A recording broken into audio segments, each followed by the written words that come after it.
अस्सलाम वालेकुम एवरीवन, उम्मीद है आप लोग खैरियत से होंगे। Today we are going to do the exercise of chapter number 2 biodiversity of biology class 9th। जो है वो हमारे पास एमसीक्यूज़ हैं, तो हम एमसीक्यूज़ स्टार्ट करते हैं अपने। फर्स्ट जो एमसीक्यूज़ है वो है हमारे पास, into which kingdom you place a multi cellular land organism that performs photosynthesis. आप ऐसे ऑर्गेनिज्म को किस किंगडम में जो है वो करेक्टराइज करेंगे जो कि मल्टी सेलुलर लैंड ऑर्गेनिज्म हो और फोटोसिंथेसिस परफॉर्म करता हो।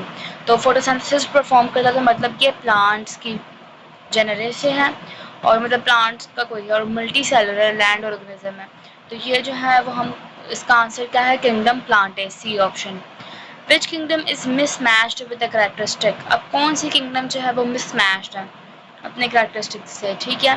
तो फंजाई जो है यूजली सेप्रोट्रॉफिक है, ये हमने पढ़ा था कि फंजाई जो है वो डेड डिकेइंग प्लांट्स पे सर्वाइव करते हैं। Second B, Animalia rarely ingestive. तो ये जो है वो एनिमेलिया के बारे में गलत बात बताई जा रही है कि वो रेयरली इंजेस्टिव है, नहीं। एनिमेलिया के जो ऑर्गेनिजम्स होते हैं वो हेटेरोट्रॉप्स होते हैं और वो इंजेक्शन पर ही सर्वाइव करते हैं। तो ये जो है option B is the correct answer of the second MCQ. Third क्या है, the kingdom to which the algae belongs to. Algae किस किंगडम में आता है? एनिमेलिया में, प्रोटिस्टा में, प्लांटे में, या फिर फंजाई में, किस में आता है? तो ये जो है एल्जाई जो है वो किंगडम प्रोटिस्टा को बिलोंग करता है। तो B is the answer of third MCQ. Fourth, scientific name has advantages of. Scientific name के क्या एडवांटेज होते हैं? Same name apply to different organisms. एक ही नाम जो है वो डिफरेंट ऑर्गेनिजम्स पे अप्लाई होता है? बिल्कुल भी नहीं। Same organisms have different names in different areas. ये तो प्रॉब्लम थी जिसको सॉल्व करने के लिए मैं साइंटिफिक नेम जो है उसको डेवलप किया था, तो ये एडवांटेज नहीं होगा।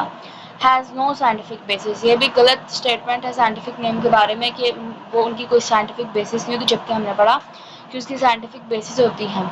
है scientific basis and is universally accepted. तो ये एडवांटेज है हमारे पास साइंटिफिक नेम का, तो ये इसकी क्या है, एक साइंटिफिक बेसिस होती है। दो नाम से मिलकर साइंटिफिक नेम होता है। फर्स्ट नाम जो था वो जीनस का होता है और सेकंड जो होता है वो स्पीशी का होता है, और यूनिवर्सली एक्सेप्टेड है, पूरी दुनिया में एक्सेप्ट किया जाता है। तो D is the correct answer of MCQs number 4। Binomial nomenclature was introduced by. Binomial nomenclature किसने इंट्रोड्यूस किया था? कार्लस लीनियस ने। D is answer of fifth MCQs. The organism that feed on dead decaying matter are called. वो organisms जो dead decaying matter fossils पे survive करते हैं, इनको खा के जिंदा रहते हैं, वो है saprotrophs. Option A is answer. Viruses are assigned to which kingdom. Viruses को हमने एंड में पढ़ा था कि किसी भी किंगडम में इंक्लूड नहीं होते, क्योंकि ना तो वो फुली जिंदा होते हैं ना ही फुली डेड होते हैं। तो ये D option is the right answer, not included in any kingdom. Then है 11, the common characteristic of viruses, prions and viroids is. इनकी कॉमन क्या है characteristic? Infectious nature. Option C is the correct answer. दोनों की क्या है, infection cause करते हैं। Colonial organisation is unique feature of which kingdom. Kingdom Protista के अंदर कॉलोनियल ऑर्गेनाइजेशन देखी जा सकती है। तो MCQs number B is the 12 का आंसर क्या है? B option, Protista. Which option is correct regarding the mode of nutrition of the following organism. अब इनमें मोड ऑफ न्यूट्रिशन दे के बताना है कौन सा जो है वो करेक्ट है। तो सबसे पहले है हेटेरोट्रॉफ। हेटेरोट्रॉफ प्रोकैरियोट क्या है? हेटेरोट्रॉफ दोबारा लिखा होगा तो ये तो पहले गलत हो गया। बी में इंजेस्टिव लिखा है। इंजेस्टिव जो होते हैं एनिमल वो एब्जॉर्प्टिव, ऑटोट्रॉफिक, हेटेरोट्रॉफ, ये भी गलत। इंजेस्टिव है एनिमल, क्या है, इंजेस्टिव है, हेटेरोट्रॉफिक है, ठीक है, एब्जॉर्प्टिव ही फोटोसिंथेटिक। तो option C is the correct answer. 14. Viruses are not included in any domain or classification as। They are poorly understood, नहीं, इनको हमने अच्छी तरीके से पढ़ा है। They are too large, knowing, ये भी गलत है। They are of various colors, नहीं, सिर्फ इस बेसिस पे हम इनको क्लासीफाई नहीं करती। They are not considered as organisms। तो ये जो ऑप्शन डी है वो करेक्ट आंसर है, क्योंकि ना तो वो डेड मैटर होते हैं और ना ही फुली तौर पे ऑर्गेनिजम्स होते हैं, लिविंग थिंग्स नहीं होते हैं, ठीक है। 15. A related group of genera consist of। Group of genera क्या होती है? Family. Option D is the right answer. In which of the following the first letter is capitalized in binomial nomenclature. कौन से मतलब बायनोमियल नोमेनक्लेचर जो scientific name है उनकी कौन से ग्रुप में जो है वो फर्स्ट लेटर कैपिटलाइज होता है? तो वो है genus, option A. If humans and cats belong to the same class, they must belong to the same genus. D या phylum. किसका आंसर है? क्या आंसर हो सकता है? If a human and cat belong to the same class, they must belong to the same phylum, कि वो एक ही phylum के हैं. आगे उनकी स्पीशी और जीनस लाता है. अब आगे जी हमारे पास short question answers. Why are the following scientists famous for? ठीक है, तो हमें बताना है एरिस्टोटल, कार्लस लीनियस और कार्ल वूज का कि ये लोग फेमस क्यों हैं. तो पीछे आप अपने टॉपिक पे चले जाइए. फर्स्ट टॉपिक है 2.3 history of classification. The Greek philosopher Aristotle was the first person who classified the living organisms in 1700s. अच्छा, तो ये क्यों फेमस है एरिस्टोटल? क्योंकि इसका आंसर ये होगा Aristotle is famous for because he was the first person who classified the living organism. Aristotle का ये हो गया. कार्लस लीनियस का हम देख लेते हैं. कार्लस लीनियस क्यों फेमस है? He grouped species according to the similar physical characteristics. ठीक है, ये यहाँ पे लिखा हुआ है. एक ये भी है कार्लस लीनियस की जो है फैंडम का कॉज, और एक मैं आपको बताती हूँ. Introduce a naming system to give each organism a name consisting of two Latin names. तो Carolus Linnaeus is famous for developing the binomial nomenclature system. तो ये लाइंस आप लिख देंगे कि binomial nomenclature डेवलप किया था कार्लस लीनियस से, इसलिए वो इम्पोर्टेंट है. दूसरा है हमारे पास Carl Woese. Classification, the three domain system में Carl Woese. In 1990 Carl Woese introduced a three domain system of classification. The three domain of life और क्या बैक्टीरिया न्यूक्लिया. तो ये जो है वो थ्री डोमेन सिस्टम जो है वो हमारे पास कार्ल वूज ने डेवलप किया था, इंट्रोड्यूस करवाया था, इसलिए वो फेमस है. तो ये आपके शॉर्ट का आंसर हो गया. एक एक लाइन में आप इनकी लिखते रहते लोगों ने क्या किया था. एरिस्टोटल ने क्लासिफिकेशन सिस्टम इंट्रोड्यूस करवाया था. कार्ल वूज ने बायनोमियल नोमेनक्लेचर और कार्लस लीनियस ने बायनोमियल नोमेनक्लेचर, और कार्ल वूज ने क्या किया था? थ्री डोमेन सिस्टम इंट्रोड्यूस किया था. हमारे पास क्या है? Define biodiversity. बायोडाइवर्सिटी को डिफाइन कीजिए. Classification, taxonomy, systematics, domain and taxa and species. इनकी आपने डेफिनेशंस लिखनी है. तो इनकी आपको डेफिनेशंस, ये जो आपकी समरी है उसके अंदर भी मिल जाएगी और पीछे भी मिलेगी. मैं आपको दोनों जगह से बता दूंगी, फिर आपको जो इजी लगे वो कर सकते हैं. वैसे तो ये एक एक लाइन की लिखी है, तो आप कोशिश करें जो ज़्यादा डिफाइन है एटलीस्ट 3 लाइन्स की बन रही, क्योंकि 3 पॉइंट का शॉर्ट 3 नंबर का आपका शॉर्ट क्वेश्चन आंसर होता है, तो आप एटलीस्ट 3 पॉइंट में आंसर को लिखें. तो पहला है बायोडाइवर्सिटी की. क्या है biodiversity? Is a variety of organisms in the earth. ये एक लाइन की डेफिनेशन है. ठीक है, दूसरी उन्होंने हमसे किसकी पूछी है? पहले मैं आपको बायोडाइवर्सिटी की बता देती हूँ. एक ये लाइन आप लिख लें. ये आपका टॉपिक नंबर 1 है. यहाँ से द टर्म बायोडाइवर्सिटी. बायोडाइवर्सिटी जहाँ पे लिखा है ये ब्लू हेडिंग है, उसकी जो लाइन है फर्स्ट लाइन की, ये यहाँ से आप देख सकते हैं, ये स्टार्ट है. The term biodiversity comes from biological diversity. Biodiversity has ecological and economic importance. It provides us with nourishment, housing, fuel, clothing, etc. Biodiversity is defined as a variety of living organisms on the earth. तो ये हमारे पास biodiversity की definition हो गई, यहाँ से term से लेकर यहाँ तक. ठीक है, जो है वो है हमारे पास क्लासिफिकेशन. हमारे पास है the grouping of organism is called classification की बेसिक डेफिनेशन. आप ये भी लिख सकते हैं. आपको 2 पॉइंट्स में और बता देती हूँ.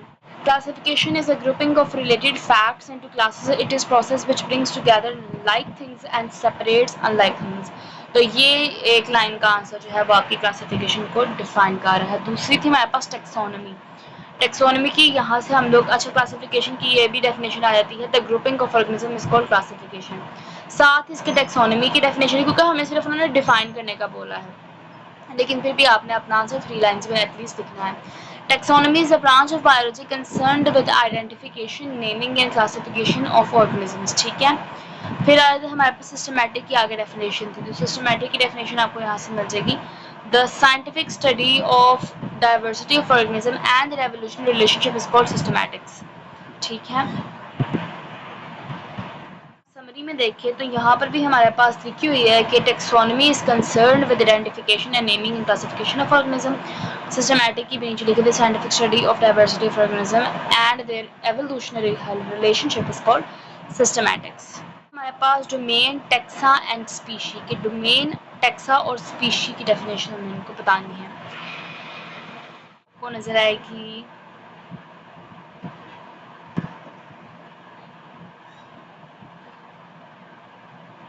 वेट,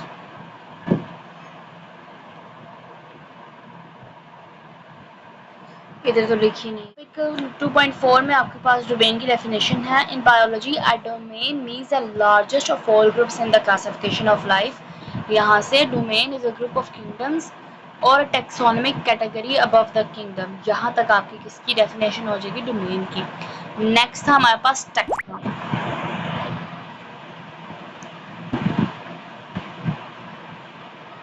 टैक्सा की डेफिनेशन जो है वो आपको यहाँ पर मिल जाएगी। The group into which organisms are classified are known as taxonomic categories or taxa, singular taxon. The taxa form a ladder called the taxonomic hierarchy. यहाँ तक आपकी टैक्सा की डेफिनेशन हो जाएगी। फिर आपके पास आता है स्पीशी। लास्ट स्पीशी का टॉपिक है हमारे पास 2.6। तो ये तो बेशक आप पूरा ही लिखते हैं क्योंकि इसमें एग्जाम्पल भी दी हुई तो अच्छा आंसर हो जाएगा। Species is a group of similar organism individual capable of interbreeding or exchanging genes among themselves and producing fertile offspring। ये डेफिनेशन हो जाएगी स्पीशी की। और एग्जाम्पल आप सिर्फ लिख दें, cross between mail donkey and female horse produces mu. ठीक है, यहाँ तक आप इसको डेफिनेशन के तौर पर लिख सकते हैं। बाकी अगर ज़्यादा डिटेल में जाना तो आप नीचे से भी लिख सकते हैं कि it is infertile because of the order. वैसे ही आपको क्वेश्चन आ सकता है वाई इट इज़ इनफर्टाइल, और रीज़न पूछ सकते हैं तो फिर आप रीज़न के अंदर लिख सकते हैं। ठीक है, तो ये आपके पास सेकंड शॉर्ट की डेफिनेशन जो है वो मैंने आपको बता दिया, आपने कहाँ से याद करनी है या लिखनी है। What is a domain, name the 3 domains of life. तो डोमेन की डेफिनेशन लिखेंगे और जो 3 लाइफ से लेकिन फिर भी आपको मैं शॉर्ट क्वेश्चन आंसर्स को बता देती हूँ। पास आ जाता है 3 पॉइंट का आंसर क्योंकि हमने लिखा था। First, a domain is the highest level of classification in the biological taxonomic system. Second, it group all living organisms based on basic cellular structure and genetics. 3 domains of life are bacteria, archaea and eukarya. This is the answer to your third short question. हमारे पास what are the bases of classification of life into domains? Base क्या है classification, या किस basis पे हमने life को जो है वो डोमेन सिस्टम में क्लासिफाई किया हुआ है। We call it 2.4 classification, the 3 domain system. Second paragraph, classification into 3 domains is based on difference in the sequence of nucleotides in the RNA, ribosomal RNA. First point. Second, the cell membrane lipid structure. Second point, and third, its sensitivity to antibiotics. 3 points हैं हमारे पास जिसकी basis पर हमने 3 domain system जो है introduce कराया है, या जिस बेसिस पर हम ऑर्गेनिजम्स को क्लासीफाई करते हैं 3 डोमेन सिस्टम के अंदर। ठीक है, तो बस यहीं तक आपका आंसर है, लेकिन आपने पॉइंट्स में स्पेसिफाई करके लिखना है। ठीक है, 3 पॉइंट्स में तभी आपका जो है वो मोर क्लियर आंसर नजर आएगा।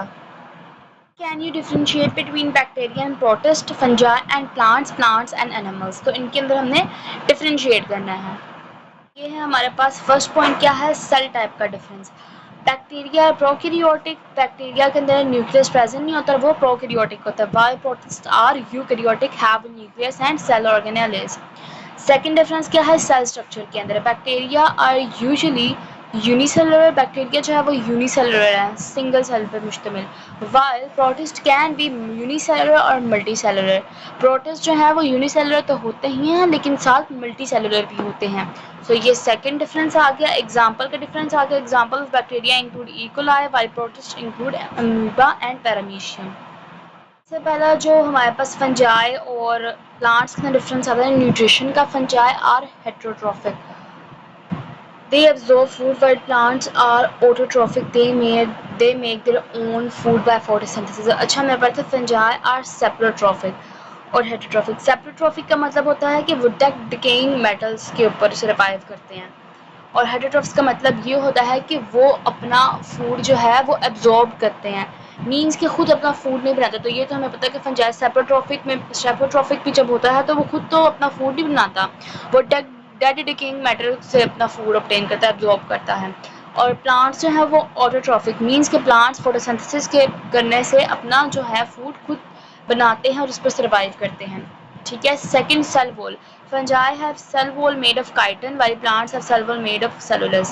Examples of fungi include mushrooms and yeast. Examples of plants include mango tree and rose tree. ठीक है, प्लांट्स और एनिमल्स का फर्स्ट डिफरेंस क्या है न्यूट्रिशन के अंदर। अगेन प्लांट्स और ऑटोट्रॉफिक, प्लांट्स अपना जो है फूड खुद बनाते हैं, जबकि एनिमल्स और ऑटोट्रॉफिक वो जो है वो प्लांट्स को खाकर या दूसरे जो छोटे मोटे एनिमल्स होते हैं उनको खाकर जो है वो जिंदा रहते हैं। एनिमल अपना खुद खुराक नहीं बना सकते हैं, वो दूसरे एनिमल पर सर्वाइव करते हैं, दूसरे प्लांट्स को खाकर जिंदा रहते हैं। Cell wall, plants have cell wall while animal cell do not have cell wall present in animal cell के अंदर। Movement, plant most plants are fixed in one place. आपको पता है प्लांट्स जो है वो खुद अगर हम मैनुअली अगर किसी गमले में पौधा लगाएं तो उसको मूव कर सकते हैं, अपने आप को भी प्लांट मूव नहीं कर सकता, वो एक ही जगह तक मुश्तमिल रहते हैं, फिक्स्ड होते हैं। while animals can move freely from one place to another. तो ये हमारे पास प्लांट्स और एनिमल्स के बीच का डिफरेंस हो गया। शॉर्ट क्वेश्चन हमारे पास क्या है, answer the following with supportive reason. Which is the simplest domain, कौन सी सिंपलेस्ट डोमेन है और इसके आप रीजंस भी दे, तो ये फिर जो है वो आपको 3 पॉइंट्स का आंसर देना होगा। The simplest domain is bacteria because they are unicellular, prokaryotic and have a simple cell structure without a nucleus।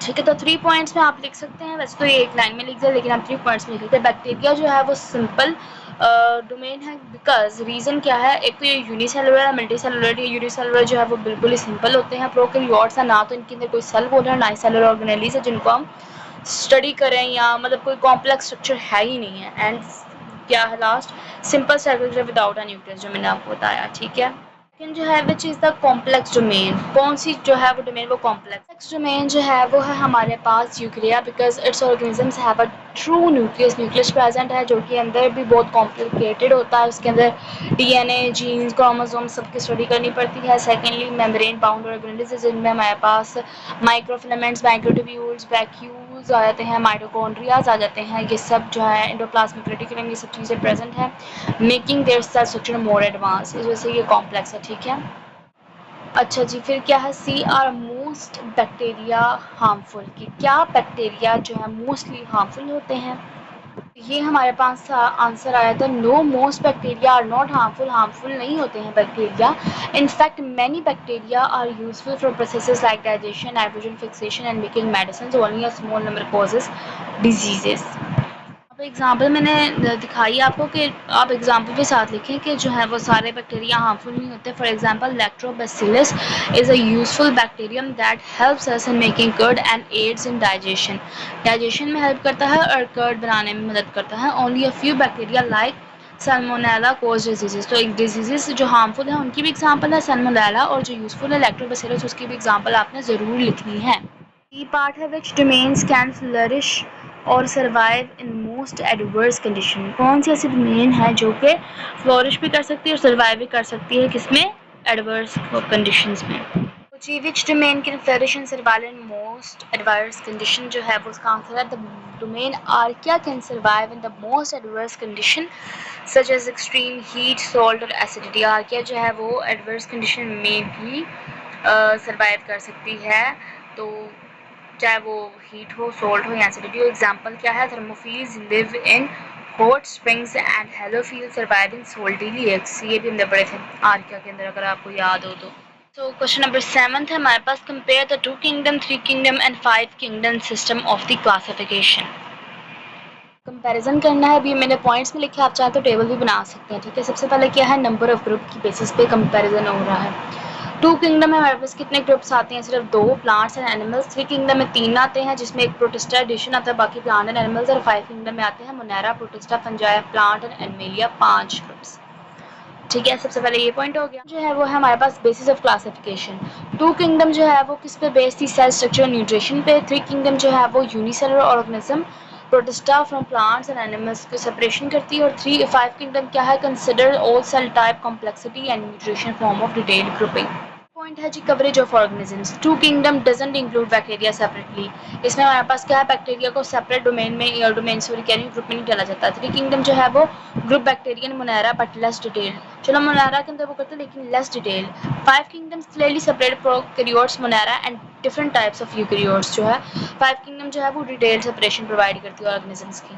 बस यहाँ तक आपका इसका आंसर है, क्योंकि शॉर्ट है लेकिन फिर भी आप उसको टेबल के फॉर्म में बहुत अच्छे तरीके से मैनेज करके लिख सकते हैं। 8th शॉर्ट है हमारे पास कंपेयर द 3 डोमेन सिस्टम। अब हमने कंपैरिजन किसका करना है, 3 डोमेन सिस्टम। हमारे पास ये आ गया है 3 point answer. The 3 domains are bacteria, Archaea and यूकरिया।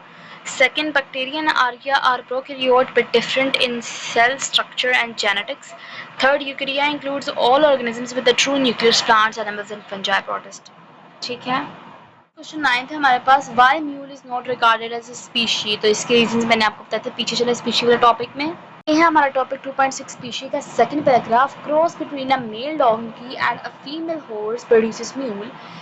It is infertile because of the odd number of chromosomes. First reason, they can't reproduce. Second reason, so it is not a species. Species is the most basic unit of classification as well as a taxonomic rank. This is the answer. आज के लिए बस इतना ही। कल की video में हम अपना लॉन्ग क्वेश्चन आंसर्स को देखेंगे और बाकी सब चीज़ें जो अगर आपको समझ नहीं आती आप क्वेश्चन जरूर करें कमेंट बॉक्स में। तब तक के लिए अल्लाह हाफिज़, टेक केयर एवरीवन। मेरी वीडियो को लाइक शेयर और चैनल को सब्सक्राइब करना मत भूलें। Thank you so much. Allah Hafiz. Take care.